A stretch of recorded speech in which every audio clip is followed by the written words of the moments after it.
That's why I give them money. In my life, I've been fortunate to meet a lot of wealthy people. And one of my close friends who has a $2 million business, it's very interesting what he does.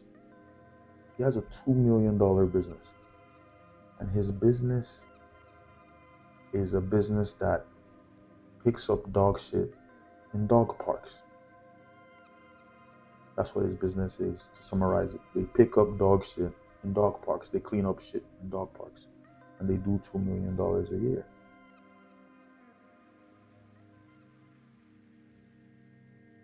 He's solving people's problems.